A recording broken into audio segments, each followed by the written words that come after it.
आणखी एक अत्यंत महत्त्वाची घडामोड दिल्लीतून सीडीएसची तिन्ही सेनाप्रमुखांसोबत सध्या बैठक सुरू आहे। ऑपरेशन सिंदूर 2 संदर्भात या बैठकीमध्ये चर्चा होते।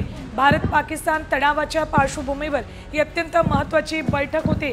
ऑपरेशन सिंदूर 2 संदर्भात या बैठकीमध्ये चर्चा सुरू आहे। थेट जाऊयात आमचे प्रतिनिधी प्रमोद जगताप यांच्याकडे। प्रमोद, अपडेट्स या बैठकीबाबत। सुवर्ण, काही वेळापूर्वी ही बैठक जी आहे ती सुरू झालेली आहे। सीडीएस तिन्ही सेना दलांच्या प्रमुखांकडनं ज्या पद्धतीनं रात्री कारवाया केल्या गेल्या त्या सगळ्या कारवायांचा आढावा जो आहे तो त्यांच्याकडनं घेत आहेत। काल रात्री पाकिस्तानकडनं अनेक ठिकाणी ड्रोन्स पाठवले होते। भारताकडनं ते ड्रोन्स जरी पाडले गेलेले असले तरी तणावाची परिस्थिती अनेक शहरांमध्ये होती आणि त्या सगळ्या अनुषंगानं या बैठकीमध्ये तिन्ही सेना प्रमुख जे आहेत ते सीडीएस यांना मार्गदर्शन करत आहेत। राजनाथ सिंग संरक्षण मंत्री त्यांच्यासोबत बैठक होणार आहेत, पण त्यापूर्वी होणारी बैठक महत्त्वाची आहे। ठीक आहे प्रमोद, धन्यवाद संपूर्ण माहितीसाठी।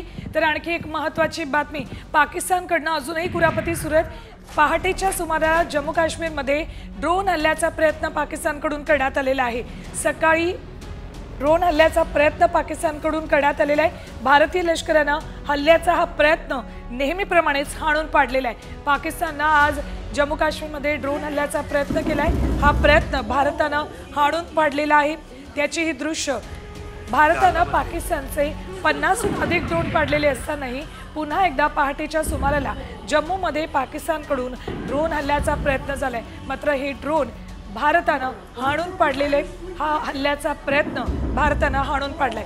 भारतीय लष्करानं या ड्रोनला हवेतच गार केलं। डालना मत कहीं पे हम नहीं डाल रहे।